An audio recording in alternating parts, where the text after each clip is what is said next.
Okay. In 3, 2, 1, action. Hello semua, selamat bertemu kembali di dalam video PDPR Cikgu dan terima kasih kerana menjadikan video PDPR ini sebagai video pembelajaran anda. Jadi untuk video kali ini, kita akan mempelajari berkenaan dengan kesan penerokaan dan pengurusan sumber tenaga yang terdapat di dalam bab 8 di dalam tingkatan 5 KSSM. Dan slide yang cikgu akan gunakan pada video kali ini adalah slide yang dihasilkan oleh Cikgu Zua Haslia daripada SMK Jenango, Hulu Terengganu. Jadi sebelum kita mula, mari kita lihat apa yang kita akan belajar di dalam topik ini.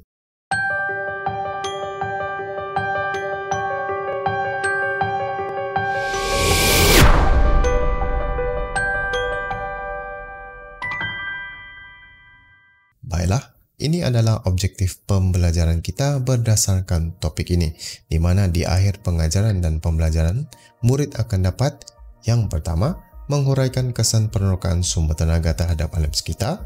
Yang kedua, menghuraikan kepentingan pengurusan sumber tenaga terhadap alam sekitar. Dan yang ketiga, membahaskan usaha pengurusan sumber tenaga di dunia. Tapi untuk video kali ini, kita hanya fokuskan objektif yang pertama, iaitu menghuraikan kesan penerokaan sumber tenaga terhadap alam sekitar. Mari kita mulakan. Sebagai pengenalannya, mari kita lihat mengapa sebenarnya sumber tenaga ini sangat penting di seluruh dunia. Jadi sumber tenaga ini sebenarnya sangat penting bagi memenuhi keperluan aktiviti dan menyokong aktiviti ekonomi pada masa kini. Setiap negara di seluruh dunia memerlukan sumber tenaga yang banyak bagi menjana ekonomi negara masing-masing melalui beberapa aktiviti. Contohnya, aktiviti pengindustrian, pengangkutan, perdagangan, pertanian dan sebagainya. Namun begitu, harus diingatkan, penerokaan sumber yang giat dan berterusan ini boleh menyebabkan impak negatif terhadap alam sekitar.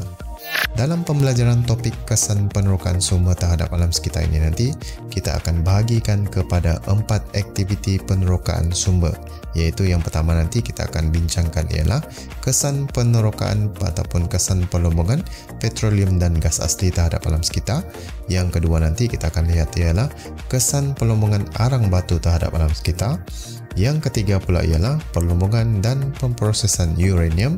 Dan yang keempat yang terakhir nanti kita akan bincangkan ataupun kita akan pelajari berkenaan dengan kesan pembinaan empangan hidroelektrik pula terhadap alam sekitar.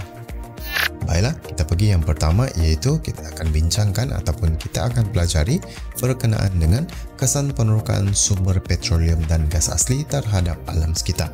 Tapi sebelum itu, mari kita kenal dahulu apa itu petroleum dan juga gas asli. Jadi yang pertama, petroleum merupakan sejenis cecair gelap dan pekat yang juga dipanggil sebagai emas hitam. Jadi petroleum ini terdiri daripada campuran hidrokarbon yang kompleks yang boleh diasingkan kepada pecahan berlainan melalui kaedah penyulingan berperingkat. Jadi itu adalah petroleum, sejenis cecair gelap. Jadi untuk gas asli pula ialah gas asli ialah gas yang terbentuk dalam lapisan kerak bumi, di mana gas asli ini biasanya terkumpul di atas petroleum.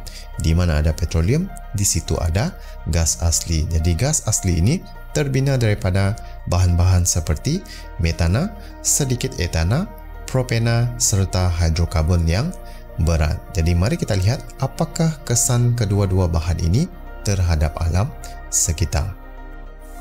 Baiklah, kita pergi kesan pelombongan petroleum dan gas asli yang pertama, iaitu berlakunya pencemaran air. Jadi bagaimana pencemaran air ini boleh berlaku?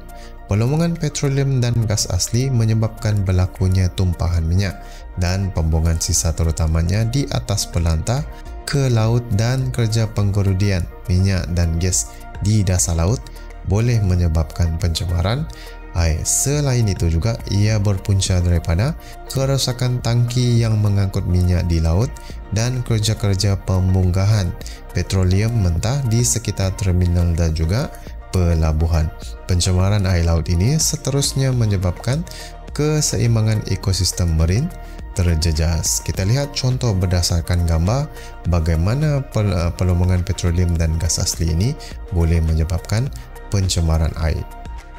Baiklah, ini adalah salah satu gambar yang kita boleh jadikan contoh bagaimana berlakunya pencemaran air laut disebabkan oleh pelemongan gas dan juga petroleum. Jadi kemalangan yang melibatkan pelanta minyak Deep Horizon di Teluk Mexico telah menyebabkan kemusnahan alam sekitar yang teruk di kawasan tersebut. Jadi foto yang sebelah lagi ialah gambaran satelit yang menunjukkan kebocoran minyak di Teluk Mexico. Jadi kebocoran di pelantai minyak itu telah menyebabkan minyak merebak ke seluruh kawasan laut di Teluk Mexico yang telah menyebabkan pencemaran air yang teruk berlaku di Mexico. Kita pergi kepada kesan yang kedua, iaitu pencemaran udara.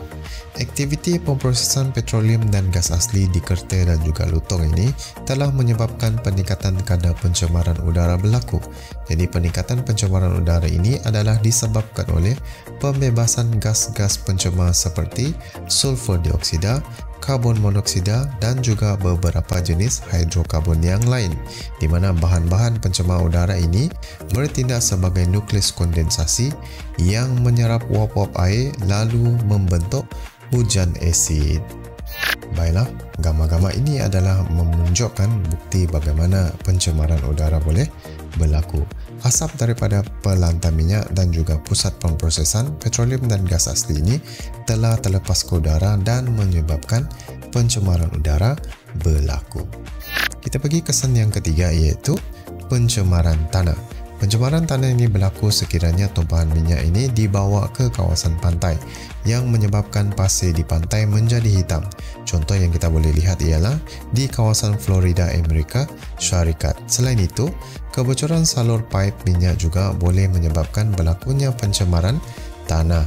Kesannya menyebabkan kawasan pantai tercemar dan tidak sesuai untuk aktiviti pelancongan dan juga mengganggu pertumbuhan pokok bakau. Berikut merupakan gambar-gambar yang menunjukkan bagaimana pencemaran tanah ini boleh berlaku disebabkan oleh tumpahan minyak. Jadi tumpahan minyak ke kawasan daratan, terutamanya kawasan pantai, telah menyebabkan pantai menjadi berwarna hitam seperti yang ditunjukkan di dalam gambar ini. Kesan yang keempat pula ialah kepupusan hidupan akuatik. Tumpahan minyak yang mencemarkan air laut sekitar kawasan pelantar, laluan kapal atau sekitar terminal akan mengancam hidupan akuatik yang terdapat di sekelilingnya. Jadi ini akan menyebabkan berlakunya kepupusan hidupan akuatik seperti ikan, udang, ketam dan juga terumbu karang.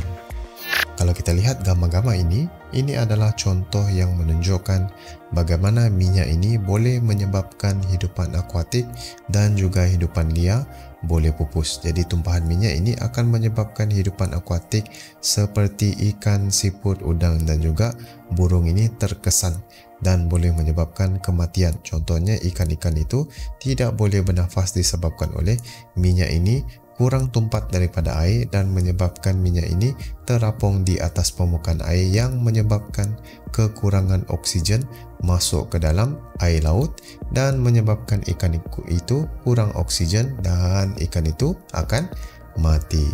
Kesan yang kelima pula ialah perubahan pandang darat.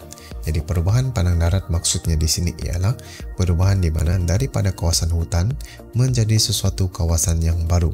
Itu adalah perubahan pandang darat. Benar yang kita perhatikan. Jadi dalam konteks situasi ini, kerja-kerja pembinaan kawasan bandar baru, kilang industri pemprosesan petroleum, jalan raya dan juga sebagainya telah mengubah landscape kawasan pantai menjadi kawasan-kawasan seperti yang cikgu sebutkan tadi. Jadi selain itu, ia juga menyebabkan berlakunya hakisan tanah di kawasan pantai tersebut dan juga kemusnahan kawasan litupan bumi seperti kawasan hutan paya bakau. Ini adalah kesan kepada perubahan pandang darat tersebut. Gambar yang cukup tunjukkan ini adalah salah satu daripada contoh bagaimana perubahan pandang darat berlaku, di mana kawasan asal di semua gambar-gambar ini adalah kawasan yang dahulunya merupakan kawasan hutan yang telah ditukarkan kepada pembinaan loji pemprosesan petroleum dan gas asli, dan ini akan menyebabkan perubahan landscape berlaku di kawasan ini. Baiklah, seterusnya kita beralih pula kepada aktiviti perlembangan yang seterusnya, iaitu arang batu. Jadi arang batu di sini ialah sejenis batuan yang digunakan sebagai bahan bakar. Jadi arang batu ini menjadi sumber utama bagi penjanaan tenaga elektrik di seluruh dunia. Pembakaran arang batu turut membebaskan karbon dioksida dan juga jelaga-jelaga ke udara, sekaligus kegiatan ini dianggap sebagai penyumbang terhadap pembebasan gas rumah hijau selain pencemaran udara. Berikut pula merupakan kesan pelemongan arang batu terhadap alam sekitar, di mana kesan yang pertamanya ialah pencemaran udara. Pencemaran udara berlaku disebabkan oleh debu dan habuk yang terhasil daripada aktiviti meletup dan mengorek batuan. Habuk dan debu ini tadi bercampur dengan air hujan dan masuk ke dalam sungai ataupun tasik yang berdekatan yang menyebabkan pencemaran air berlaku. Perubahan pandang darah pula berlaku disebabkan oleh aktiviti mengorek batuan merubah keadaan asal menjadi tasik dan juga lombong. Kemusnahan habitat flora dan fauna pula kerana kawasan asalnya telah ditebang dan dimusnahkan menyebabkan kepupusan flora dan fauna berlaku. Kita lihat pula gambar-gambar yang cikgu tunjukkan ini. Jadi gambar-gambar ini telah membuktikan bagaimana pelemongan arang batu ini telah menyebabkan pencemaran alam sekitar. Kalau kita lihat gambar yang pertama, iaitu gambar yang di belakang cikgu ini, aktiviti mengorek dan juga meletupkan tanah ini telah merubah pandang darat fizikal kawasan tersebut. Habuk dan debu yang kamu tengok di dalam gambar ini telah menyebabkan pencemaran berlaku di kawasan lombong itu. Tanah yang diangkut dan digondolkan ini telah memusnahkan habitat flora dan fauna dan menjadikan kawasan itu tandus dan juga kotor. Kalau kita lihat gambar yang seterusnya pula yang di atas itu, air sungai yang tercemar akibat daripada pelemongan arang batu itu. Air sungai yang bersih ataupun air tasik yang bersih telah bertukar menjadi warna hitam. Dan gambar yang seterusnya pula di bawah itu, asap yang telah dibebaskan daripada loji pemprosesan arang batu yang digunakan untuk menjana kuasa hidroelektrik. Asap tebal itu dilepaskan ke udara dan menyebabkan pencemaran udara berlaku. Kita beralih pula kepada penerokaan sumber yang seterusnya, iaitu uranium. Jadi apakah maksud uranium? Uranium ialah sejenis unsur logam yang bersifat radioaktif dan berwarna kelabu keperakan. Jadi uranium ini digunakan untuk menghasilkan tenaga nuklear, senjata nuklear, tenaga bagi kapal selam dan sebagainya. Radiasi yang dibebaskan oleh industri nuklear ini boleh menyebabkan pencemaran udara, air dan juga tanah. Berikut pula merupakan kesan pelemongan dan juga pemprosesan uranium ini, di mana bahan radioaktif seperti uranium ini sangat berbahaya jika terdedah secara terus kerana boleh memberi kesan radiasi kepada benda hidup seperti manusia, tumbuhan dan juga haiwan. Pembebasan gas radon menyebabkan pencemaran udara, berlaku kesan daripada radiasi gas tersebut. Pencemaran tanah dan air berlaku menyebabkan hidupan akuatik dan hidupan darat mati, kesan persekitaran radiasi yang tinggi. Kawasan pelemongan uranium juga mengalami perubahan padang darat yang membentuk kawasan tasik bekas lombong.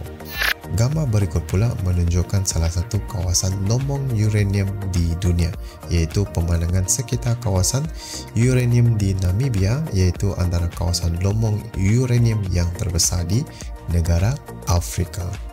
Berikut merupakan gambar-gambar kesan daripada radiasi akibat daripada kebocoran loji pemprosesan nuklear. Contohnya yang berlaku di Fukushima di Jepun, iaitu akibat daripada tsunami, loji pemprosesan nuklear telah terbakar dan juga bocor. Kebocoran loji nuklear tersebut telah menyebabkan berlakunya kesan buruk terhadap persekitaran kawasan tersebut. Banyak kejadian mutasi pada haiwan dan juga tumbuhan telah direkodkan di kawasan tersebut.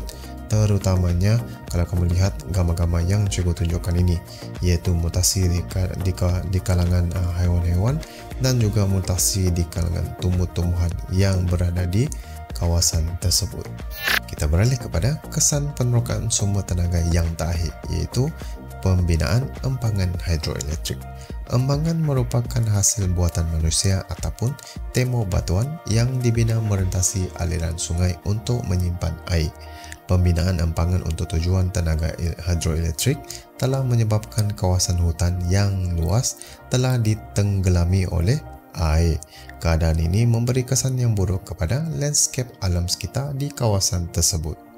Kesan pembinaan empangan hidroelektrik yang pertama ialah gangguan ekosistem. Pembinaan empangan ini telah mewujudkan tasik buatan manusia yang boleh mengganggu dan merubah ekosistem semula jadi kawasan tersebut. Contohnya, kawasan hutan telah ditenggelami oleh air dan digantikan dengan tasik. Contohnya, wujudnya tasik buatan manusia seperti tasik kenyir akibat daripada pembinaan empangan hidroelektrik. Kesan pembinaan empangan hidroelektrik yang kedua pula ialah hidupan liar terancam. Hidupan liar kehilangan habitat akibat daripada kawasan hutan telah ditenggelami oleh air. Contohnya, harimau, gajah dan tapir terpaksa mencari habitat baru untuk mendapatkan sumber makanan. Selain itu, wujudnya hidupan baru di dalam tasik seperti ikan. Empangan ini telah menyebabkan hidupan liar kehilangan habitat dan juga sumber makanan dan menyebabkan mereka berhijrah ke kawasan yang baru. Kesan yang seterusnya pula ialah kejadian tanah runtuh.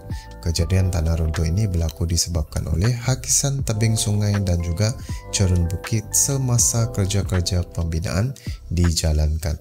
Selain itu, pembinaan empangan juga telah menyebabkan berlakunya gegaran, bunyi bising dan juga pencemaran udara di kawasan pembinaan. Jadi kerja-kerja pembinaan ini menyebabkan berlakunya gangguan di kawasan persekitarannya. Kesan pembinaan empangan hidroelektrik yang terakhir pula ialah kepupusan spesies flora yang berharga. Jadi pembinaan empangan juga telah menyebabkan spesies kayu balak yang berharga seperti cengal, nyato, belian, meranti, tualang, jelutong dan tumbuhan herba seperti tongkat ali, kaca Fatimah telah ditenggelami oleh air. Jadi itulah tadi pembelajaran berkenaan dengan topik bab 8 iaitu kesan penerokaan sumber. Jadi video yang seterusnya nanti kita akan mempelajari berkenaan dengan pengurusan sumber tenaga. Saya harap semoga video ini bermanfaat. Jangan lupa ulang kaji balik dan sentiasa membuat latihan selalu. Okey, itu saja. Bye bye.